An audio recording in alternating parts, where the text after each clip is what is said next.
What is up, YouTube? Is Aaron back here with the channel, and we've got On the Bubble, episode number 16. It is myself. We've got Logan. Rahana's off in Asia, enjoying his honeymoon, playing the DC Cup for some reason, just loving life, you know.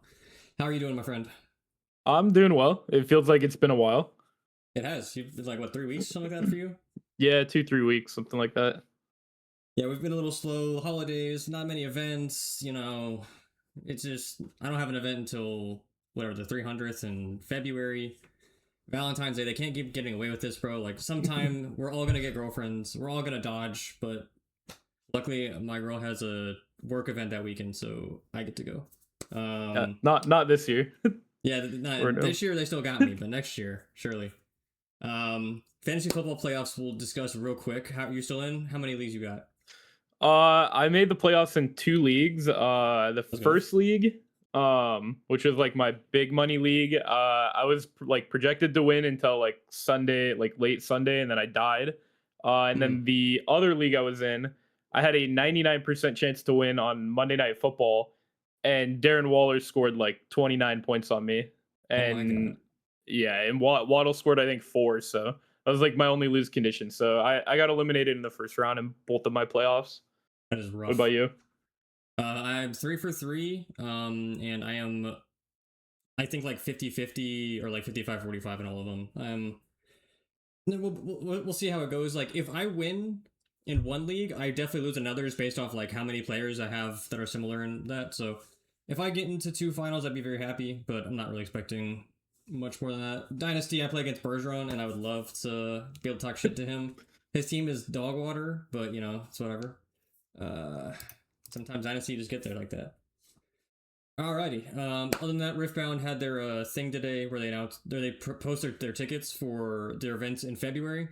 They were sold out before the link got tweeted, so that is very fortunate. Something we don't have to deal in Yu-Gi-Oh. I'm very glad we don't have to stress test the side deck's website. That I feel like that would go very poorly. Just my hunch.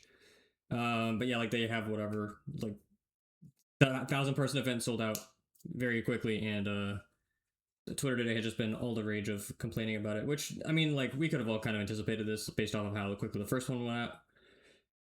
How quickly the first one sold out and went well. So obviously you want to go and play the game, but if you can't do that, that is difficult to justify. Yu-Gi-Oh is very fortunate that Konami, obviously, have been doing this for a much longer time, but they are very good at making sure there's enough space. Like, YCS haven't capped in the States in a while, which obviously you could argue is attendance, but like we're still getting like whatever, 15 to 1,600 on average, which is, I think, a pretty good number for us. Europe is obviously a different story where they're capping whatever, 2,000-person events, just bigger player base at this point. So, yeah, we'll see how this all plays out. But yeah, I'm looking forward to 300.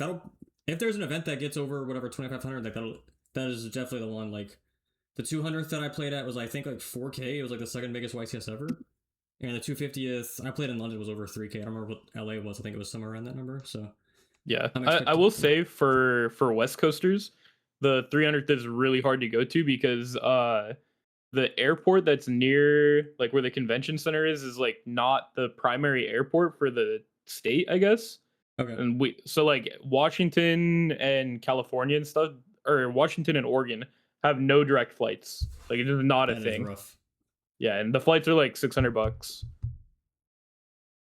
I mean, and yeah, after the holidays too, where we're all broke, it's hard to spend. So it's like I got to take like a 9-hour flight. Yeah, it's a lot to ask. So we'll see what the turnout looks like. Obviously, it is. I assume they picked East Coast centered because the last one was West Coast, and like I would have. Yeah.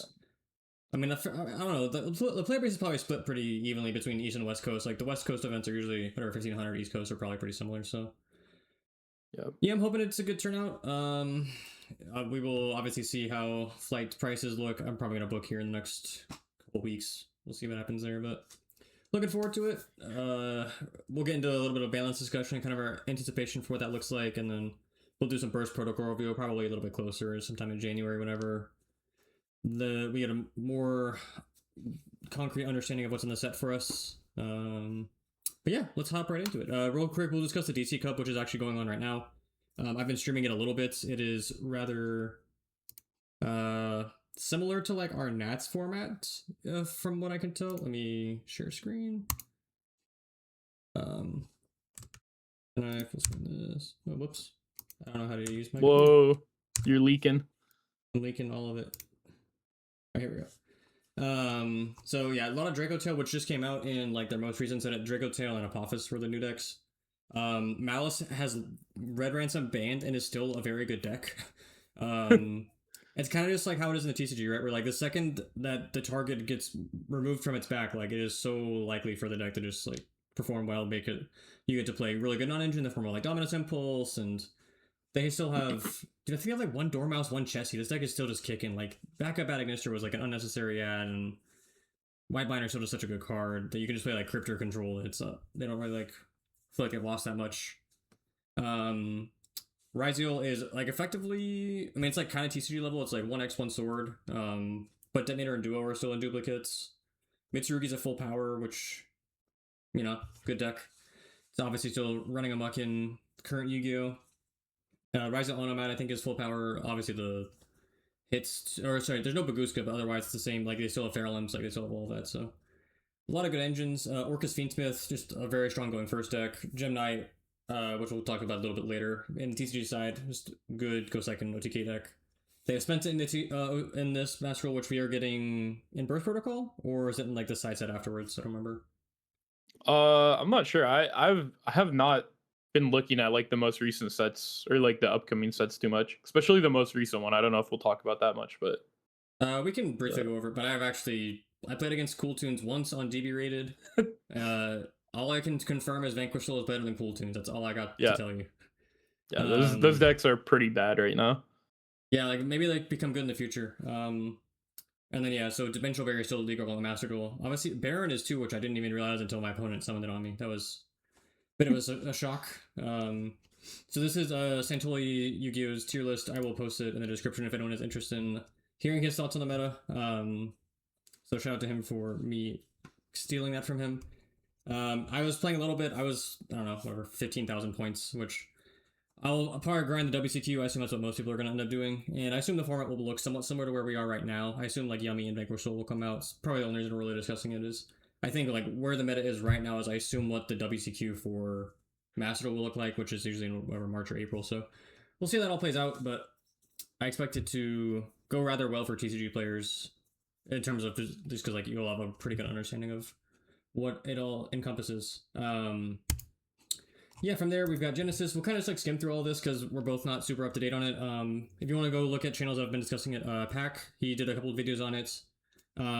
Obviously Farfa has been like pretty big on Genesys and he did some stuff. And then Jesse also did a brief discussion video over all of this. So I think the big things to note is Draco Tail got like additional points. I think it just means that you can only play 1 5 mana at most, just based off of this.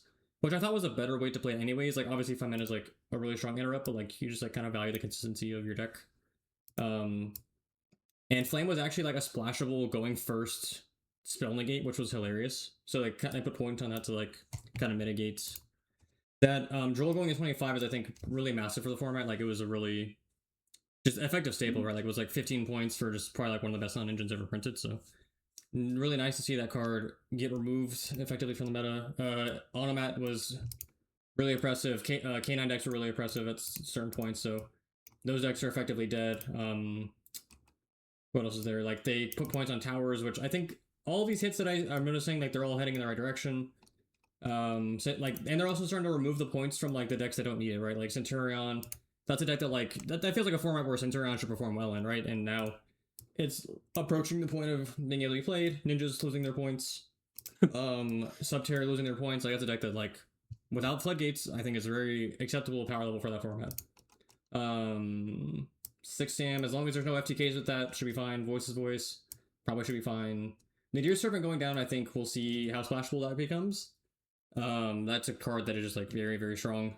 You can obviously play it in decks like Voices stuff, consistency, but you can just also play it in I was playing in like the Regenesis deck, which I think takes pretty good advantage of it. Like you could die like a 2500. That Thunderbolt Flurry card I think is really strong. Especially in like a slower format where you're able to just kind of like resolve punishment consistently. Labyrinth's getting less points. We'll see how that matters. I think I remember quickly Sword Soul lost all of its points, so that's kind of cool. That I don't Uh, know why Phi- that did. Philly Regis. That was another hit to Draco Tail as well. Yeah, Philly Regis. I think 10 Cedar points. Torrance doesn't have any, but yeah, like this deck is definitely losing some of its options. It'll probably just become like a splashable engine that you'll play with other stuff now, like just Fusion Pile, which we've kind of mentioned, or me and him were talking before the pod, and that's kind of what the OCGs kind of turned to with the new Branded and the new Skull support. So we'll kind of preview that in the future. The adventure package is getting cheaper, but Griffin Rider went more expensive. So I saw a list posted. I think Crystron lost a lot of his points as well. Yeah, so like I remember Crystron Adventure was I think a deck at some point, like a while ago. So we'll see if that ends up taking place. Oh, the one thing I forgot was Radiant Typhoon. That deck got noticeable hits to where the engine still like reasonably costs. I don't remember, probably like 40 to 60 points, but it restricts the number of non-engine you can play. So can't just like play Droll. I think Tip also got points. Yeah, it's got 10. So some of the new decks got some points to make sure they're not like oppressive, but like we mentioned earlier, I think the Cool Tune cards are gonna be running over the format in any meaningful way. Every time I see the Genesis point update, there's like 20 cards I've never even heard of before. Like what is a Gladiator Beast card that's 80 points? What does that card do? That one. I don't know. All right, just for surely there's no way for this to go science, forward. for research. Yeah, for science. Like is this a real card? Is it a real thing? Level 5 or higher Glad Beasts by attributing special summon fusion extra deck, ignoring and summoning conditions. Okay. Oh, okay. I assume there's some broken way to take advantage of this. Huh. Interesting. Attributing 2 level 5 or higher Glad Beasts. Alright, bro. Oh, whoops. Huh. Do I need that? Yeah, I don't know. I still don't think Genesis is a real format. It's so weird to me. Until there's a YCS, I will definitely still be kind of... Dude, what is incoming machine? Exclamation point. Like, these aren't real cards. Yeah, we see some non-engine reductions, which I think is good. Like, especially with Droll going up. Like, if you want to see whatever Dominus Spiral, Dominus Impulse, whatever. Like, I don't remember who it was. It was either Jesse or someone, but like, maybe it was Farfa. But like, they said like you want to reach the point with these cards where like they're not too expensive that you never play them, but like you actually do like feel like some kind of cost to putting them in your deck list. So we'll see what that number is for some of these cards. Like Impulse, like if it's like whatever 10, like you probably build decks around it. But at the 20, like you're probably still like hesitant to fit it into all of your decks. So we'll see how this all shapes out still. My local scene has been kind of already falling off. It's obviously holiday season, so we'll kind of see what happens afterwards. But I think this is still developing, so we'll see how it all shakes out. Branded seems like it should not be as strong as it is based off what I'm looking at, but I don't know what all the old hits are. Like I think Mirror Jade still got points to it. Branded Fusion's got points, lost his points, but I don't want to go to Genesis and play against Branded, bro. That just seems excessive. Alrighty, now we've got all the old bullshit out the way. We can hop into what we know and love, competitive Yu-Gi-Oh! So this is obviously a bit late. Merida was almost 3 weeks ago at this point. Yeah. James Markowitz, friend of Logan's, acquaintance of mine. Congratulations to you, sir. Mitsuyami, 45 card deck. We will look over it shortly. Yassine got to the finals with Crystron K9. I think he's probably one of the only people that has grinded the deck consistently, so it's nice for him to get the results.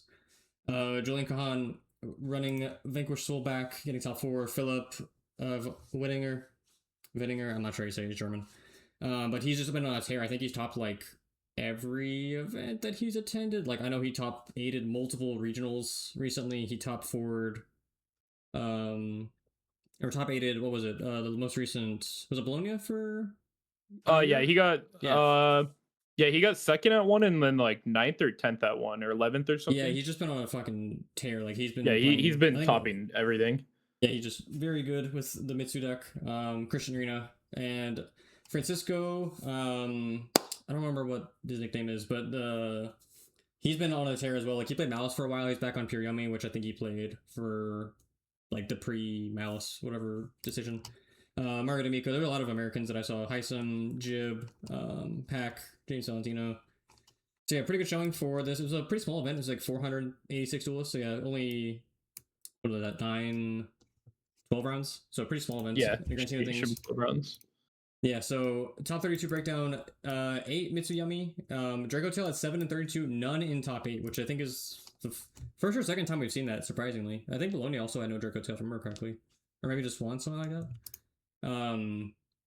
The Draco Tail is obviously converting very well, but this is kind of the expectation that we had in the beginning, where the deck is good, but once the target on back is there, like I think it doesn't do things unfair, and it's gonna be, like if you're playing as a Vanquishal deck consistently and you're not manning Droll and Lockbird, like it's really hard for Draco Tail to like consistently win those grind games, put up enough interactions to actually prevent them from getting blown out very quickly.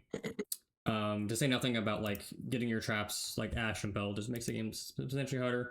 And then obviously like Azuna's back in the format, so that just makes everything much more difficult. Like being able to Ripper to check 5 mana, being able to Zeus to threaten things, like Typhon, etc. So I think a lot of tools in the meta, especially in the Cannon engine, to check Draco Tail, which is kind of what we were expecting. So 5 Vanquishal in 32 and 2 in top 8, which I think is. I wasn't actually expecting the deck to perform as well as it has. I think I kind of called it. It's like, oh, like it's probably a one-hit wonder.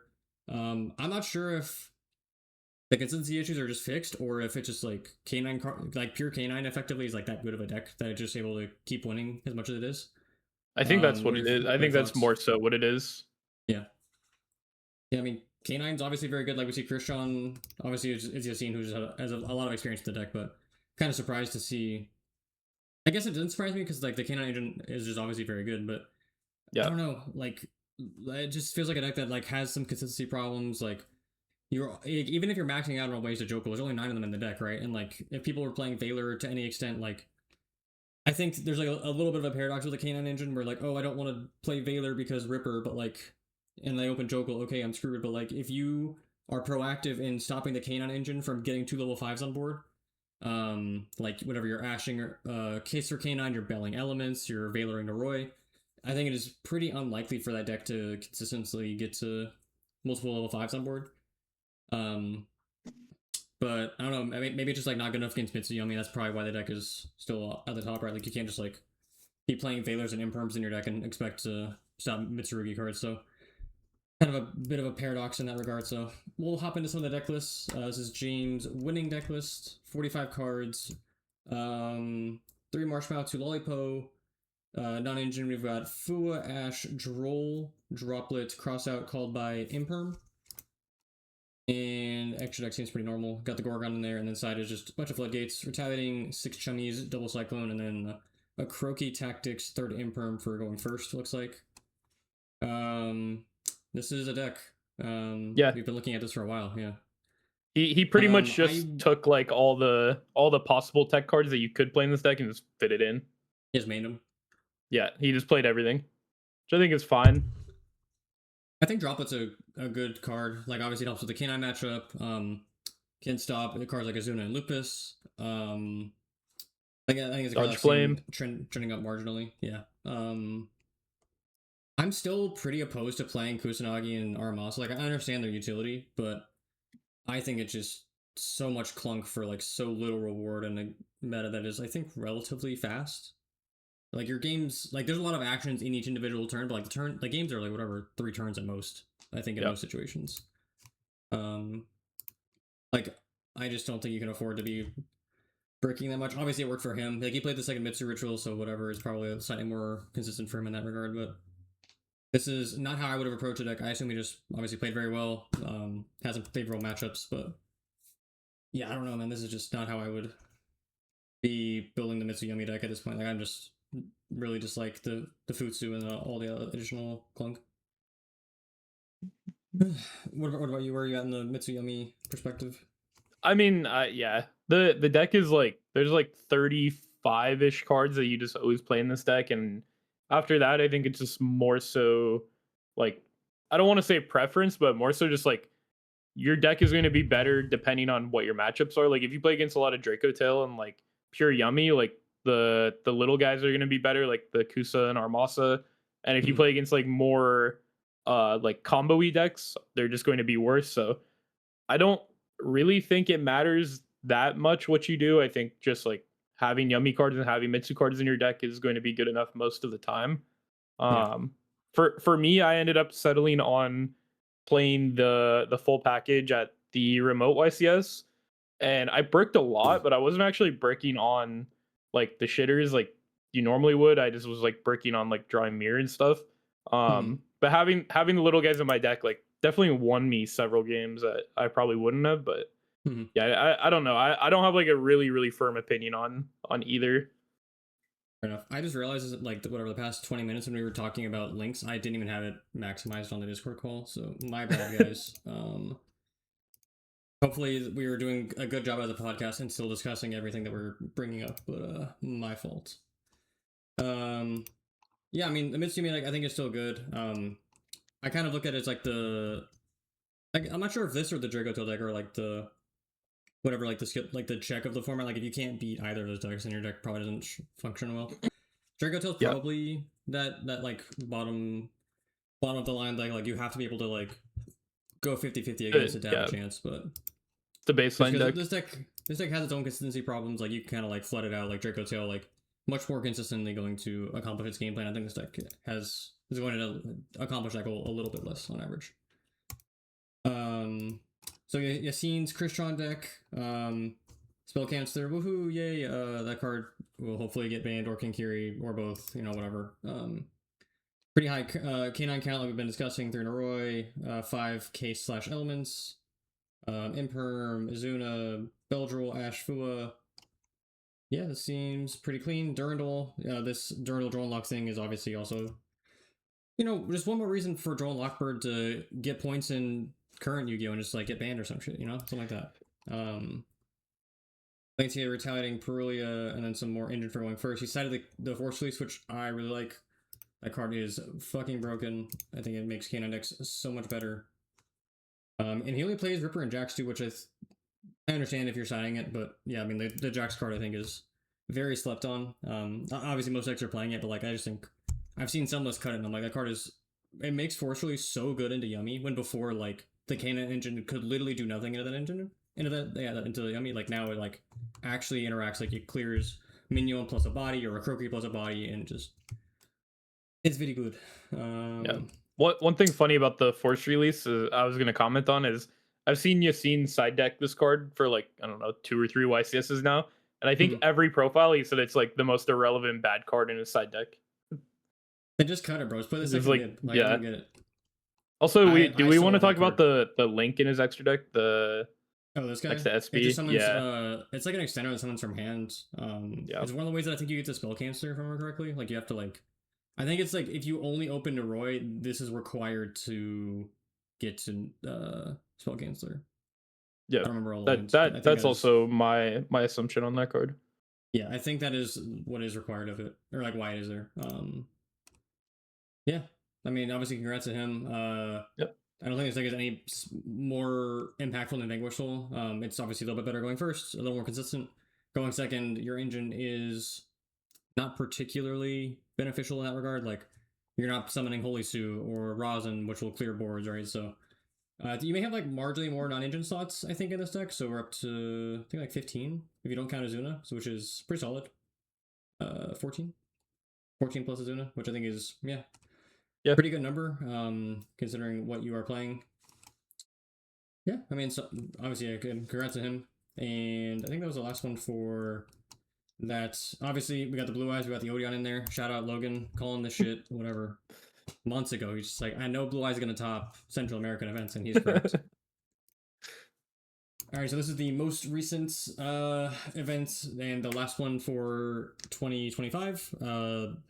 The next one for I guess not everyone, is going to be the Latin American Remote YCS in end of January, and then the 300th will be for everywhere. I think it's whatever, Richmond, somewhere in Europe, and then somewhere in South America generally. So we shall see how that pans out. We've got 30, so top 32. We've got 7 Vanquishal. This is the first time I think we've seen a deck other than Draco Tail take over of the most represented. May just be Americans love this deck. I don't really know. Julian Johansson's friendly good word or some shit, because he makes it a top 4 in this event with the deck. It is obviously the winning deck from Sabit Zadas. He's a Canadian from, or is it UK? I think I saw UK in his name on there. He was one of my losses at this remote. Oh, you played it? How was the experience? Yeah, he obliterated me. I started this YCS off 5-0 and I went to 5-3, and the downfall started with him. I just like game 1 he just opened like a ridiculous hand, and then game 2 I passed. Nice. That was my experience at my most recent regional. Yeah. That was my experience the whole YCS. For both sides. So we've got shout out to the Europeans. They have, I think, half of the top 8 here. Julian is technically naturalized, but he's a Frenchman originally, from my understanding. Finals is 2 Europeans, so they came over here and busted ass. A lot of known names in here. Jesse got a top 8 finally with Draco Tail, well deserved. Anthony Zuba, Gem Knight. We'll go over his list a little bit. Haisam Jahari, he's been like in the top 16s of a lot of YCS's recent. I think he got 9th at maybe it was Merida. Pittsburgh, was it? I think he got 9th at Merida, if I remember correctly. Maybe it was, yeah. He did well at Pittsburgh, I believe. Also, yeah. I mean, Haisam's been grinding Mitsuya. I mean, I think he topped a couple regionals with it as well. Yeah, in terms of like world's points, I think he's like top 2 or 3 right now. Yeah, is he really? Yeah, he's pretty high up there. Nice. Herman Hansen on the Vanquish deck, big shout out to him. Master Duel World Champion and still got it in the TCG. Max Hen, he's been on the grind as well. I think he top 32'd Bologna with the deck, and I've always been playing a lot of regionals with it. Ryan Yu, the other, probably like the Master Duel GOAT, honestly. Playing Malice, he's just been prepping this deck for the past few DC Cups. He knows what he's doing. I think his deck like didn't have chummies in it, or like he forgot something, like he didn't own a card in his deck. There were no chummies in his deck, yes. Yeah, there's no chummies. Like I think he made a Twitter post saying like that wasn't intentional. He just didn't have the card. He's just a GOAT. He's just the GOAT. There's nothing else to say. Just like, yep, no foo, no problem. Jib, another top 32. Good looks, sir. I also lost to Jib at this event. My man. Alrighty, so let's hop into some deck lists real quick. So this is the winning deck list. Vanquish Soul, Tuneroi, some Bestials in the main, Talents in the main deck Trap, main deck Force Release, main deck Shifter. He's just playing like all the techs. Still plays Tyrus. No Jax, if I remember correctly. Yeah, his was the deck that didn't play Jax, which I don't understand. Obviously it worked for him, but like I don't get it. And then side deck is pretty standard at this point for the Vanquish deck. Obviously, just in general, like the maxing on the chummies I think is pretty common. And then we've got imperms for Mirror Match and Draco Tail as well, from my guess. And then Anti-Spell Tigaboo was another trend that I've seen in a lot of these decks. And we see the Ghost Reaper and Winter Cherries, which we have made fun of for months. As long as we're on this podcast, we've said how bad this card is. If I remember correctly, Julian also cited this card in Merida and also here. I was right. Okay, so these are the same deck. He doesn't. There's no cherries. Yeah. No, they're the same side. Oh, There's Nib instead. Okay. I remember seeing another list that had cherries. I don't know if it was Julian's. Okay, I think it may have been Julian from Merida. Okay, so he plays Nib. No talents anywhere. Sides the trap. Okay, I like Julian's list marginally more personally. Yeah. Okay, so it doesn't mean the bitch. And he's also playing the Jax and the Tyrus. I like the Tyrus. I don't think the Beat was playing Tyrus. I think he did. Oh, he was. He was. He cut the Jax for Tyrus. Does he not play Second Ripper? Okay. He plays the 101 stuff. Oh, I see. But he doesn't play Valon. So the slot usually is Valon, Jax, Tyrus.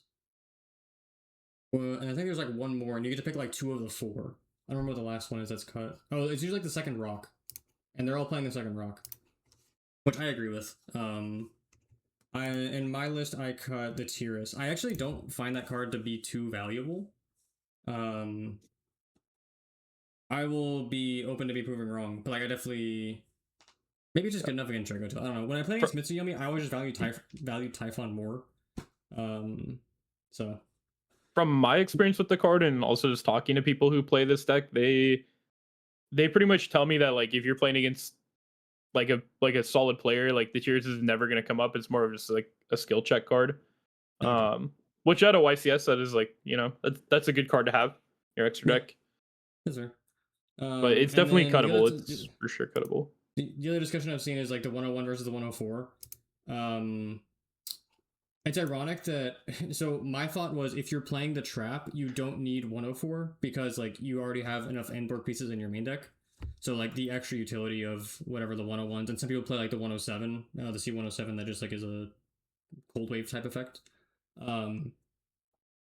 I thought that if you played the trap and whatever like going first cards in your deck, you would value the extra inboard piece, which is how I viewed it. Or if you're playing like if you're not playing them, like you would need the extra inboard piece. But they both just complete like did the inverse. They're like, yep, I don't need the trap or 104.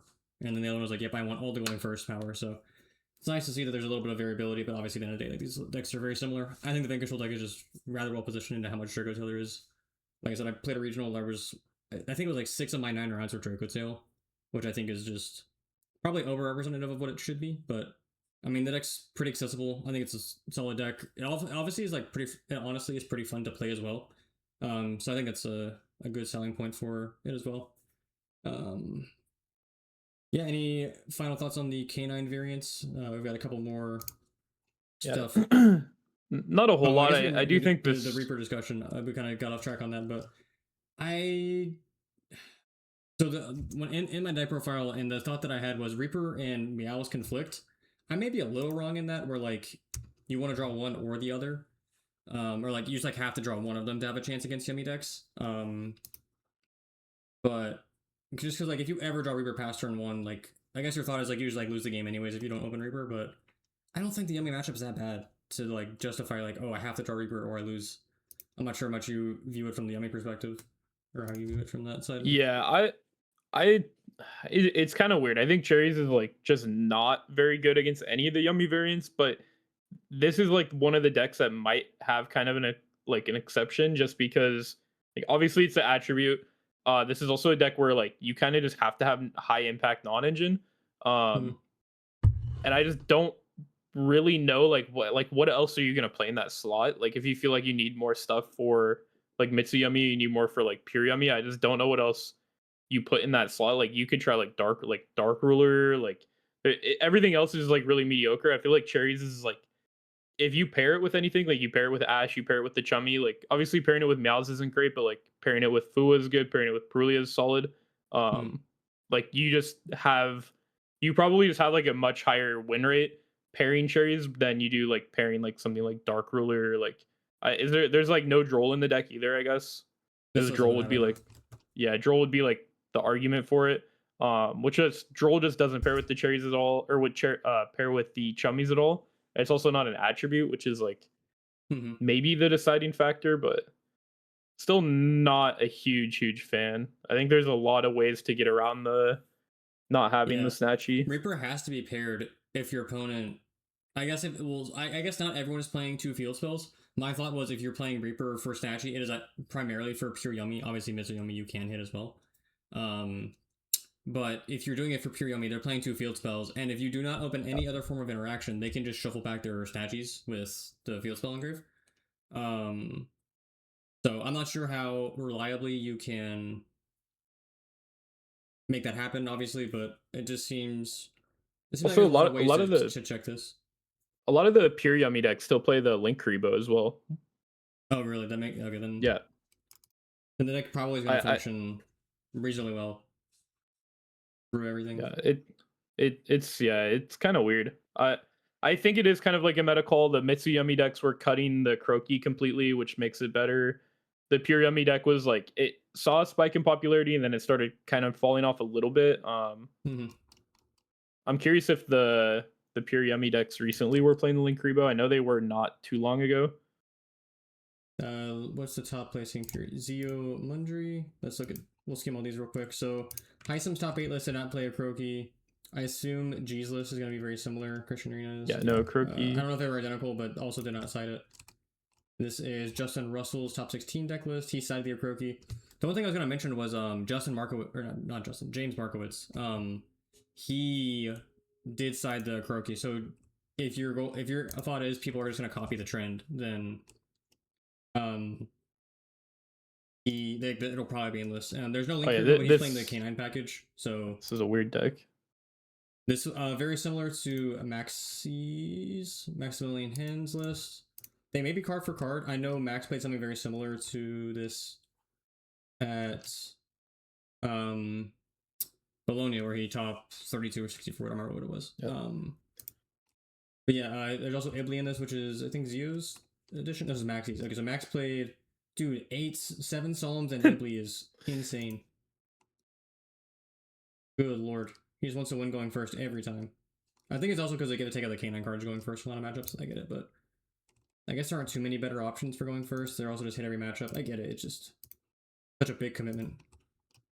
Because Zio played some Chalices, Talents. Chalice. Yeah, it checks Lupus, I guess, but like this deck has the option to not turn it on with Marshmallow, so kind of surprised to see that personally.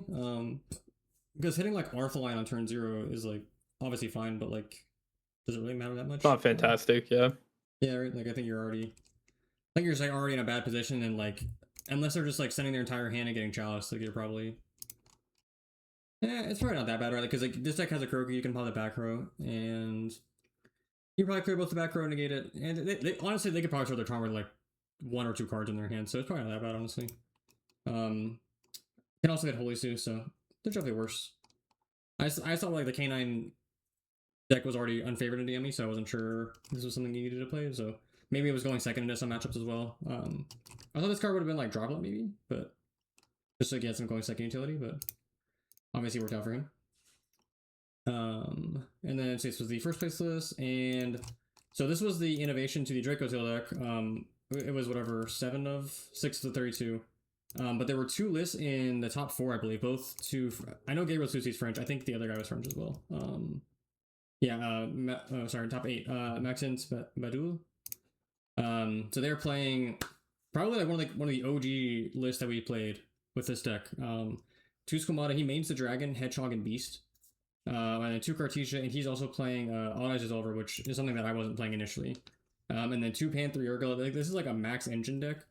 The only non-engine he plays is Ash and 6 Chummies, just to check, I assume, like the Vanquish decks. Side has Droll, Meows, Chaos Hunter, 3rd Rahu, which he's not maining. I guess he does have 4 additional fusion spells in his deck. I guess there's like a going first play for the Chummies, 1, 2, 3, 4, and then some combo of whatever, Imper, Meows, whatever. And then extra deck has Winda, and then 2 Secretarian for the Mirror, Typhon, and then the general links, Spheres, Spirit, Cross Sheep, SP, Little Knight. I'm not sure if you played against this or saw it prior to this. What are your thoughts on this list? I haven't played against this deck in the TCG, but this is like kind of similar to what we were talking about off stream or off cam with the like the full engine like Shadal fusion pile deck in the OCG. I think it makes sense. Right now that like Yu-Gi-Oh is really weird right now. I don't think there's like any clear best deck. There's no like clear like best way to play any of the decks. All the decks have like 2 or 3 different ways you can play. 2 or 3 different ways you can build them. I think it's really just about picking the right list for that event.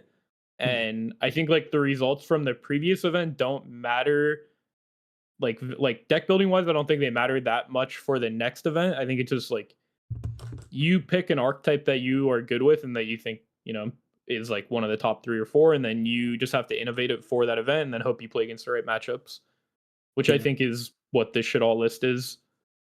Yeah, this is definitely like as anti Canine of a Draco Tail deck as you can make, right? Yeah, 100%. I don't.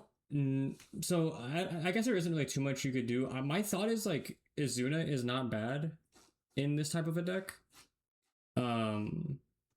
Just because like you give yourself more draws, but I guess the problem is, does Izuna actually stop Canine cards? And I think the answer is no, which I guess really. is probably. Yeah, and then going second, Draco Tail into Canine going second is not bad, because that deck doesn't end on any consistent spell and trap interaction. So like if you open Ketsu or whatever, you're gonna be in a good position. It's just like you have to hard open the spells for it to function. Because if they end on whatever, like Ripper plus what's the 104 guy, right? It is unlikely for you to be able to perform a fusion summon. So I guess technically you have 2 additional ways to fuse with Dissolver, and they're probably not going to full board you under one of the 6 Chummies, right? So it's probably the intent behind this.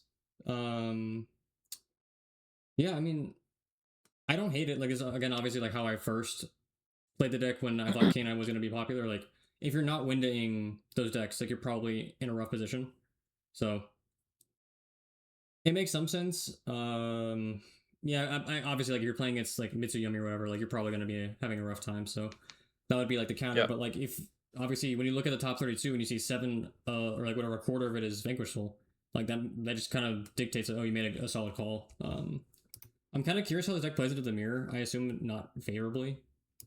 So I think my concern would be I'm sacrificing a little bit into the mirror, a little bit into Mitsuyumi for. But we'll say like, well, even if it's like a favored canine matchup, which I don't know if it's possible to have a favorite canine matchup as Draco Tail. Like assume that you're only making this like a 50-50 or like a 55-45, then is the sacrifice into Draco Tail and Mitsuyumi worth it? Obviously, for these two gentlemen, it was. I think Gabriel Susi is just a very good duelist, so I don't know if I assume that was a big part of his success, even if the list was maybe not perfect. I'm not sure if you have thoughts on it. Yeah. I would say one thing too that I'm a little bit surprised about is the pivot to window is interesting because we're seeing a lot of imperm index right now. We're seeing a lot of droplet. We saw Chalice. Like it's Yeah. not. It doesn't scream like it doesn't seem like a format to me where like window is just like a super powerhouse that people just don't have answers to.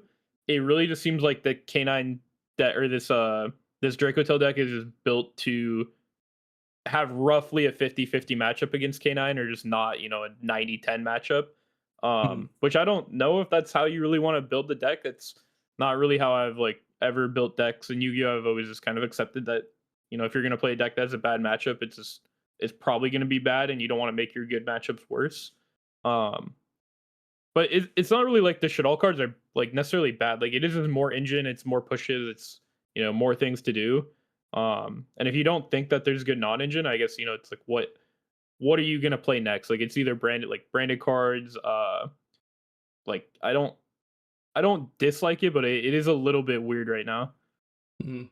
I'm surprised there's not like retaliating scene aside or something like that. Like if you're gonna try and blow out the mirror, then like, or like if you're not playing a lot of like those fair cards, like obviously we see imperms, which have utility into K9 and whatever. But when you're maining this heavily for K9, I guess you kind of have to take out the imperms for something, or sorry, the shit all cards or something going second, or like however he sides, maybe like the dissolvers. Um, Probably. so my thought was like you would need something a little bit more impactful against the mirror. Like I guess he just like plays that well or understands the Draco matchup to a very high level to where he doesn't need like those bells or whatever. Like obviously he has more ways to fuse that helps a fair bit, but there It are could have some. also. There, Oh, sorry. Go ahead. you're Oh, I was gonna say it could have also just been a meta call. I will say for this event, for the remote, between me, Jeremy, and Markowitz, I believe all three of us only played against one total Draco Tail, like in 20 something rounds. There was just like very, very little Draco Tail represented from what I saw. Um, Mhm. and I think the people that topped with it were like in that smaller percentage of people who were playing it, and they're just like good at the game. Like pretty much everybody on here who topped with it is like fairly well known. Um, Yeah, Felix, he topped earlier this year. What's his name? Danilo, he's been topping everything. He's like probably first in the points race in Europe at this point with that deck. yeah, yeah, which I think is just kind of leaning into like kind of my Oh yeah, idea on the Jesse as well, format obviously. where Yeah. you just kind of have to make meta calls and sometimes you're going to be out of the tournament in 4 rounds because you don't play against what you expected. But Yeah, I agree. Just, but like I also just see like these like normal decks also perform very well. So mhm. maybe they also are just like getting like their favorite matchups, but like I don't know, man. But also like how much of a difference really is there between like a standard Draco Tail deck and like a teched out Draco Tail deck? Like at the end of the day, they're both Draco Tail decks are functioning similarly. They're both good decks. Like I really really think it just comes down to the matchups that you play against, and also just like Yeah, it also just comes down to like how you draw for that tournament right now. I mean, this format's so wide open. I don't know if I've ever seen a format where there's like so many decks and every single deck can just like play so many different ways and be built so many different ways. Like it's pretty hard to grasp like what is actually correct and what's are people just guessing right now. That's kind of what it feels like to me. I mean we saw or like the Rescue A's Unchained purely like that format. The decks were all relatively we'll say standard, but there were so many viable decks. There's a like lot of Labyrinth decks, was also in that format. That like we've definitely had these wide formats. But those decks, you knew how they were built. Like Draco Tail, Mhm. there's like 5 variations. Yeah, you know, Yummy, there's like 5 variations. But like Canine in decks, those, there's 5 variations. Like, but like even between the I don't know, like like the difference between those is like the most of those decks still lose to similar things. But like with the issue, or my issue with that format of like Unchained and all of that was that like you truly needed like a 25 card side deck to like reasonably prep for whatever the 10 decks that were viable in that format. And in this yeah, one, you could point to, we'll say like five, maybe six. And a couple of them, like even if you count Yummy and Mitsuyumi as different decks, like Meow is still solid into both. Droll and Lockbird is still solid into K9 and Mitsuyumi. Like there's a lot more overlap. I think it does come down to us having stronger non-engine now, right? Like the chummies weren't legal back then, so wasn't as much that we could do in that regard. But I think think one thing that okay. comes up when comparing like old formats like that, I know a lot of people bring up that format as one, you know, that was very diverse. Is Mhm. during that format, I felt like one non-engine did so much during that format that it was like, if you had one non-engine and a handed as engine, you were in a very good spot. You know, one Druid Swarm against the Unchained deck, you were in a good spot. In the mirror match or rescue ace, you know, one enemy controller, you know, Feather Duster, Lightning Storm, stuff like that. Like any non-engine, like you just had a chance against like every deck. I felt like, which is Yeah, why but I sometimes you like enjoyed that couldn't format a lot. afford, like let's say you played against the purely deck, like I don't know, that deck felt like it was really difficult to game plan against. It wasn't the most consistent, but like those decks Yeah, but through the ends were like really oppressive, or like even against not that not deck, I oppressive, just felt like like hard to play around. the Eclipse and like Book of Moons and stuff, I felt like were all like very good against that deck and on Yeah. average like did enough. Obviously, there would be some games where you got variance and they just like hard made the Noir and you just lose. But Mhm. from my experience, that just didn't happen that much. Yeah. And also from like the Rescuer's perspective, that deck had some like interesting ways to play around Noir with the like impulse Yeah, and stuff. impulse. Yeah. Yeah, Yeah, that's fair. It's been a while, so I'm probably misremembering some of it. But like that is when I think of diverse formats, at least in like modern Yu-Gi-Oh, which is I think it was like 2023. That is the one that I think uh, comes to my head the most. I, I Um, think I think diverse formats are really good if the power level is fairly low. But right now we yeah, have a really high power level diverse format, which I think is not very good. I would say I agree tentatively. Yeah, yeah. We look at the breakdown. There's 32, but like I don't think this is like abnormal. I don't really want to like go back, but like maybe at some point in the future we can like do some comparisons. But like in terms Yeah, of a number of decks that topped compared to like we'll say Snake Eye format, I don't think it was like that crazy difference. Like obviously Snake Eye was it's favored. not that crazy. Yeah, like I think Snake Eye would maybe have like whatever six, maybe I don't know between like Labyrinth and Fire King and whatever else. But like the number of decks that topped is not like an insane number difference. And there's Yeah, nothing that's like missing from this. It's just like how condensed is the top. Like in Yu-Gi-Oh, there's always a level of variance that you can like perform well with anything effectively, right? There's like really strong non-engine. Like we saw Odeon win a deck or win a YCS in 2025. Like that was no one's bingo card. So like I think if you draw favorably, win the right die rolls, get the right matchups, like any deck can perform well. It is just from a grand or like an overview perspective. How healthy is it? What are you likely to face? Like how can you prep for that? yeah. And yeah, Just for reference, I pulled up just a random Snake Eye YCS. I pulled up YCS Indie. There was yeah, 20 Snake Eye decks, and then there was 9 other decks on top of that. So it was 10 total different decks. So it's yeah. pretty much in line with what it usually is. I think the only Mm-hmm. difference is like How all the decks condensed? are, yeah, Yeah, they're just built a little bit different. Like all the Draco Tail decks are just a little bit different. A lot of the yeah. Yummy decks are a little bit different. Yeah, Snake Eye, there wasn't like a lot of variation. Like there were probably people that tried to Yeah, innovate, whatever. it But was on Snake Eye average, and then like when you like sat across the Snake Eye Kashtira deck, you Snake could Eye. guess whatever of the 70 cards, 60 of them probably, maybe Pretty 55. much, yeah. Yeah, like the main and extra of most of those decks are pretty comparable.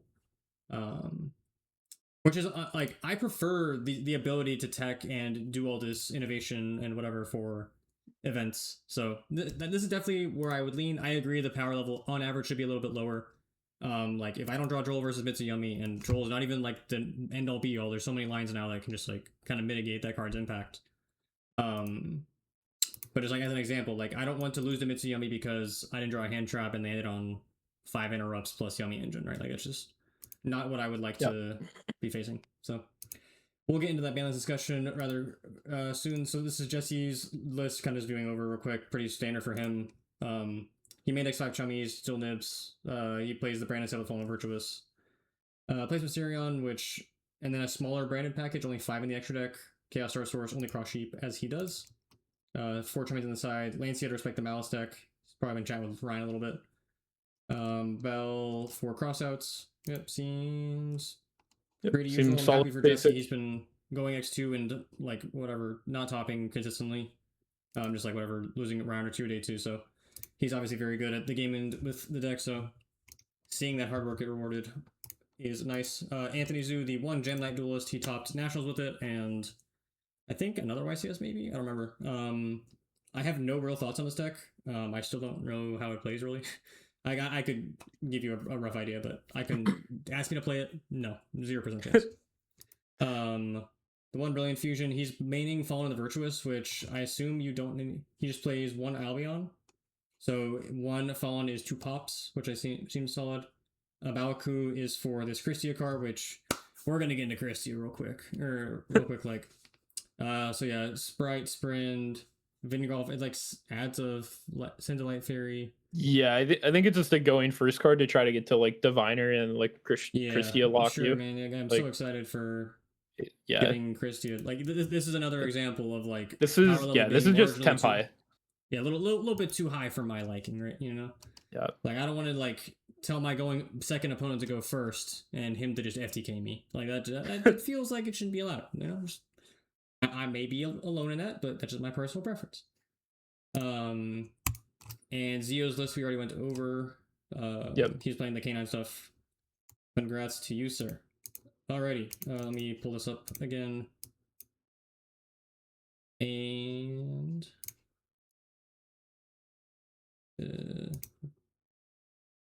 wait, okay. I thought my OBS game went out. That would have been awkward. Oh, whoops. Alrighty, so we have a compilation of cards. We'll kind of skim through these because we're already about an hour in, almost an hour in. So we'll probably do like a more in-depth one later. I'm sorry. I was just gonna say we might do like a more in-depth one or like actual prediction, different pod. But yeah, we can. So yeah, like when I look at the meta of Yu-Gi-Oh, these are I'd say like 90% of the cards that I have a problem with. Or cards of similar vein. Like when I have Anti-Spell here, I also have Rivalry and Gozen and whatever, Tikaboo, like all those types of cards. And these are cards that like aren't played until they are. Like we saw the Vanquish deck not play them, and now they're just like in their deck. So just let's get rid of them. Again, Logan brought up cards like Call Black Crossout Shifter. As someone who's been playing Master Duel, obviously Maxi is a way more impactful card in that regard, but just like I don't want my hand traps to be stopped. We can have the discussion of whether or not a card like Fua is too powerful, but like if we as a community or as a game designer decide that Fua is an appropriate power level non-engine, we should want it to resolve. That is, I think, the premise behind it. Shifter just like one of like either this card's okay or it's not. Please make a decision and act accordingly. So we can go through the engine real quick. So Mitsu, we have Hapakiri, Prayers, Purification. Purification is the card that I've seen a lot of people on Twitter discussing lately as like, oh yes, just hit Purification, the engine is fine.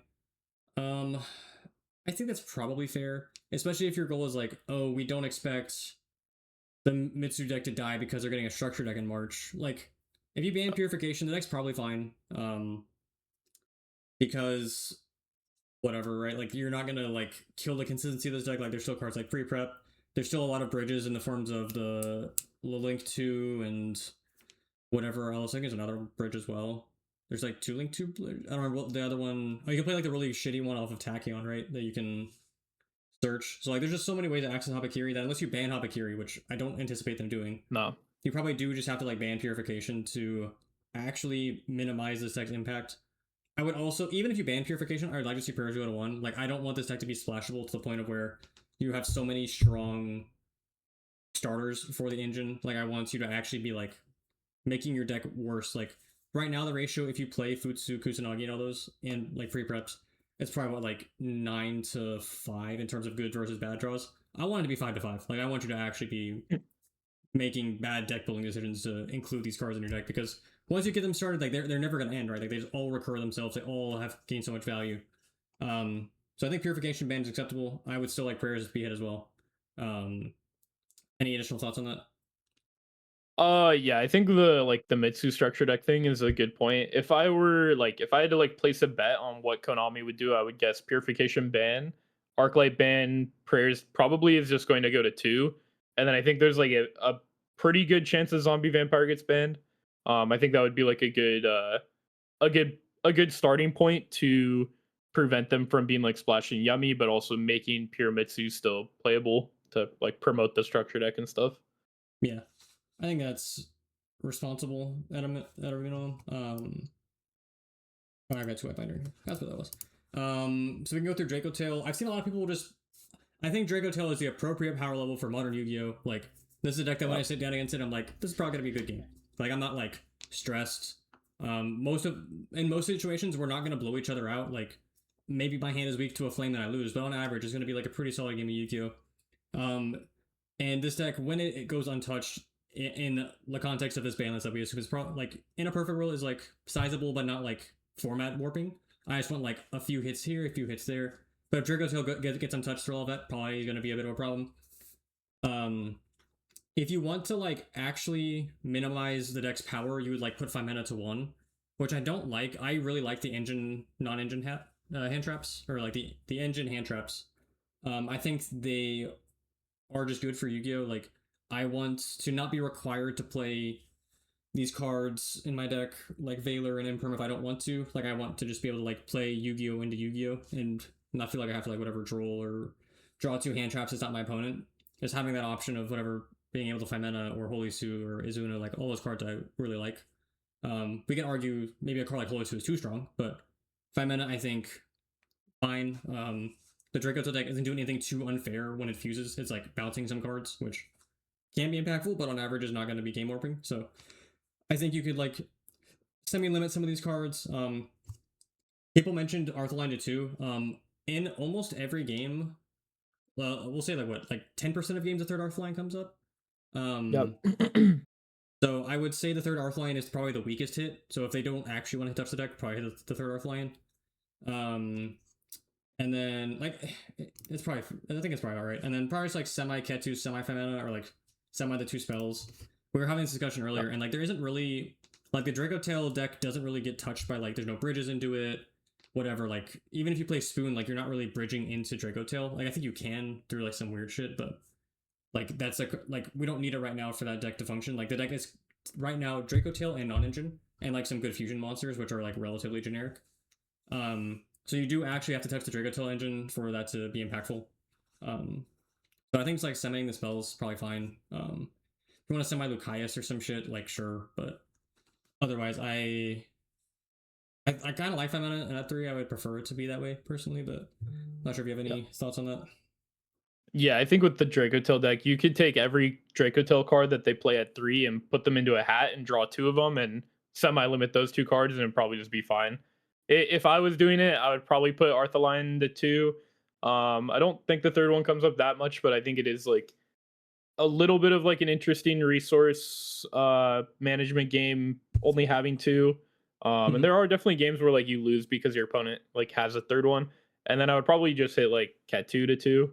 Definitely not Rahu. Rahu's definitely the one that they could get away with without, there's people who are actively only playing 2 Rahu already. Yeah, I would say 2 Ketu, 2 Arthaline, and then maybe we discuss like banning Winda or banning Sanctifier, just like fusion adjacent cards that are annoying. Yeah, you could maybe relimit Branded Fusion. That way it's not as splashable, and like the Branded deck still has access to it. Like, Yeah, I don't think Branded Fusion being at 1 or 2 in Branded has ever actually mattered. Like you just draw it slightly more often, but the deck always has Pretty access much. to it if you want it to. So maybe just like put it at 1 for that reason. In terms of K9, I think I've seen a lot of people put like Jokul to 1 or 2. I don't really know. I didn't have Case in here, which is something I probably should have. But these are cards that I don't really know how to touch. Like Perfect World would be probably like ban Ripper, right? Because this card is just like the biggest culprit in terms of what it does. negates hand traps, extender. When you interact with me, I get more interaction with you. Very silly. So I think perfect world I would like Ripper Band as like a canine enthusiast, but I don't know that they're gonna do that. So if they don't do that, I also, like I said, I like Azuna as a card. Like it has enough restriction. Lupus has a lot of restriction. It has to come from grave.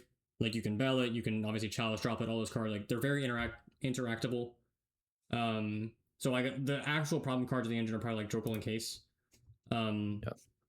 so if you like limit Jokel, that probably helps. You can also probably like hit Noroi. You could ban Noroi as far as I'm concerned. I don't like that's honestly fine.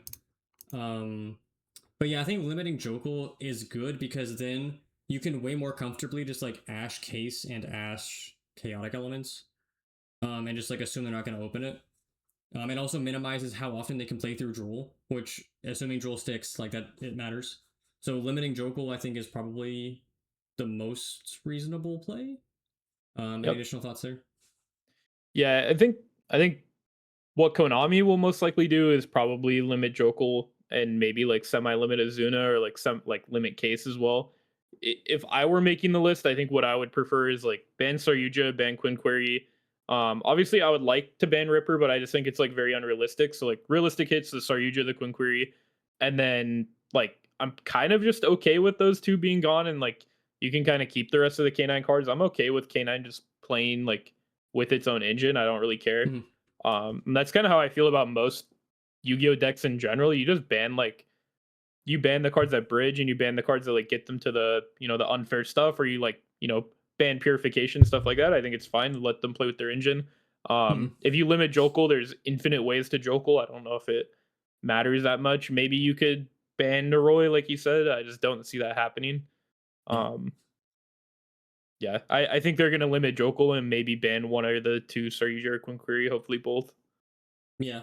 I think so. On average, I don't hate bridges. Like I really enjoy creative deck building.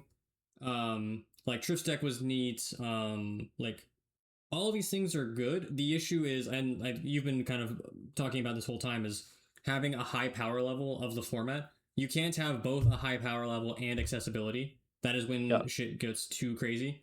Like Herald plus Purification plus Yummy combo plus Murakumo. That is where the line is drawn. But if I'm playing it's only pure Yummy or only pure Mitsu, all these are fine. Pure Draco Tail.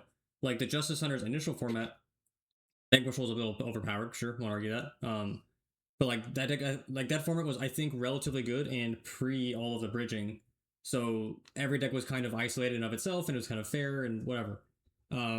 It is when the decks start crossing over and becoming a little too much, or like they have access to too much, and then also they don't lose the draw because you have a second engine. Like this is back when like Moon. This is why Moon got banned, right? Because any two monsters just became Fiendsmith combo, which was a Caesar or a General Negate. So I think you just kind of have to like continue down that path. Like Surge is a very strong generic card.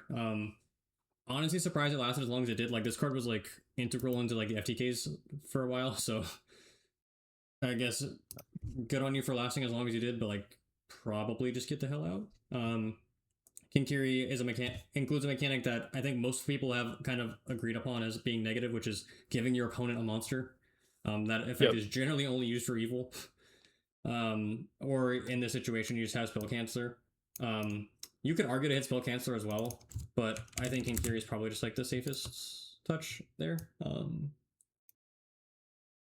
Yeah, I mean, like you can ban spell canceller as well, put it at one. I don't know or care, but like Kinkiri is definitely like the problem in of itself in that regard. And then Vanquishal stuff, like if you kill K9, I think Vanquishal can like be fine, but you'd have to like kill K9. Like you can't like kind of half-ass it. I think. Like if you're just playing pure Vanquishal with like Izuna, like that's fine with me. But I think whenever you're able to like joggle and play through Joel and Lockbird and like whatever, like I think at some point I would like to see the Vanquishal deck like get untouched and just like be able to play pure Vanquish. But like as of right now, K9 Vanquish is already like we've seen topping and winning YCSs even with through these hits. So like unless you legitimately like murder K9 as an archetype, you probably can't justify unbanning any of these. In terms of the actual engine itself, I don't think I would touch anything else. Like, I guess you could limit Holy Sue, but if you do that, I would definitely or I would argue to like up these to like 2 or 3 each. Not sure if you have any thoughts on that. Yeah, I think the Vanquish cards coming back is more of a discussion for a later period. I think there will be a list where they kill Canine, but I don't think that'll be the same list the VS cards come back. It'll probably be a little bit delayed. Mhm. But yeah, if we were making the list, I think if you kill Canine, it's fine to, bring back Raisin and stake your soul to 2 or 3. I have Yeah. no problem with that really. Alrighty. And then we kind of brought up like Fua and Droll. Like, I think I would prefer a Droll band on average, but whatever. Like, we're kind of in the thick of it at this point. Also, Droll is just like, I feel like they just make it so easy to play around, or like they just like print cards that like ignore Droll. So like, Yep. okay, you can Droll, but like I'm just gonna make Ripper first, or I'm gonna play Malice, which like ignores it. So I think again, like if we decide that cards like Fua and Droll are good, I want them to actually be impactful cards as Dawn Yep. Engine. So like whatever we can decide Droll is like not okay, ban it, but like if whatever is left of the non-engine, I want those to be impactful cards. Like I don't want to draw a nib and then have Appaloosa as on everyone's end board, so I have to draw 2 hand traps to now function. Like I want the cards that I put in my deck to function. Like I don't think that's a crazy ask. Yep.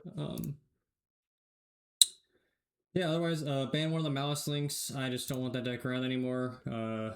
Yeah, ban bridges in these regard. Like, if Chaotic Ruler cannot live as a Dragon Tail, or not Dragon Tail, Dragon Link enthusiast, Zombie Vampire can also not live.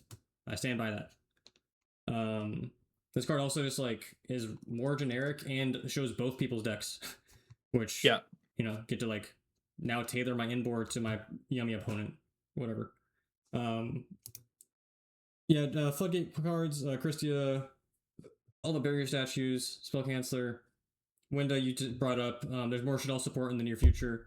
Yeah, just like why? Like we can Yeah. just we can just like have the utopia of all these cards being gone, and we're on the path. Just keep it going. Christia definitely more than Winda, but definitely Winda as well. Like this is like when you look at a card like Winda, you're not like, damn, that was a good game of Yu-Gi-Oh, right? Like you're just like, oh, Got like winded. yeah, exactly, right? Like the Draco Tail deck has a lot of fun things that are pretty fair. When they drop a Winda, all right, that they lost their right to like be like, yes, this was a good game of Yu-Gi-Oh. And then more generic dumb side deck cards. Ironically, 2 of these are more Malice cards, so if you want to, leave these up, like ban Malice, like all of it, but these are also cards that, like, on average, just, remove fun. I don't know. I'm pro Yeah. fun when I play my card games, personally. Too. I don't understand how Harpies is still legal. Surely, there's more Char Brigade support, that card will be broken somehow. Let's just get it the hell out of here. Alrighty, sir. Any final thoughts on all of this? We can wrap it up here. Yeah, I guess my only thoughts on the ban list is like for Yu-Gi-Oh, I try to look for predictability in a good format. I like when the decks are, you can roughly expect what they're going to do without, having the option of them like floodgating you or like having several different floodgates. I just want them to play with their engine. And I think that creates a format where if your deck is very predictable, it makes it to where you have to explore how you play your turn and how you play on your opponent's turn a lot more to play around the stuff that's in the meta that you know about. And it kind of just creates kind of a cool like triangle like week to week change meta that I really enjoy versus like right now, sure, like Droll is a problem, but also, cross out and call by problem. The game just ends when that happens. Same with like Fu and Ash. It's like I'm okay getting Fua every single game. Like I'll build a deck that plays around Fua, but also like you have 6 cards, there's 5 cards or whatever that answer Fua, and you can just play a deck that ignores the Fua and hope you draw one of those or hope they don't draw Fua. So I really don't enjoy that aspect of you. I would prefer it to be a little bit more predictable and less blowout cards, Yeah, which I think most like people would agree. I understand the predictability aspect. I think it just goes back to my point where like I want the cards I put in my deck to function. Yep. I think that's pretty. Do what they're supposed to do. Yeah, exactly. Right. Like I don't think I need to sit down with the anticipation of I know what is in my opponent's deck, but I want to have an understanding of what is the meta is capable of. So like if I need to be prepared for X dumb floodgate, I just like have that expectation. Like okay, like when barrier was illegal, like okay, we had to play around barrier because we know it was legal. But now there's just Yep. like so many just like niche, silly floodgates like Spell Canceller and Christia and whatever. Like you just like can't really anticipate all of them, and a lot of those decks also just like search counter traps as well. So like whatever. So let's just just keep on keeping on. Like Konami's done a lot of good shit. Like they're printing more Dragon Link cards in 2026. Like what else can I ask for in life? So let's just make that deck the best deck again. Like what else is there to do? Like it's another Mag card into we didn't 3. talk about. Savage might come back because of the Dragon Link cards. Warlord Savage. Yeah, and Mag's gonna come back to 3, bro. Like what else can I ask for? Oh hell no! I hope not. All right. I won't push it too far. I'm not gonna say 3 Mag, but just leave it at 1. That's all I'm asking for. Somebody that makes Tears in peace. Alrighty, thank you, my boy. Rahan will be back tomorrow from his honeymoon, so we'll try and get him sometime around New Year. We'll do maybe like a New Year episode where like, all right, what do we want to see? What are we expecting? Maybe some burst protocol stuff. Maybe a little more balanced discussion with him, hyping up Branded as you do. Otherwise, yeah, I will see you around, and thanks for hanging. We'll see you in the next one.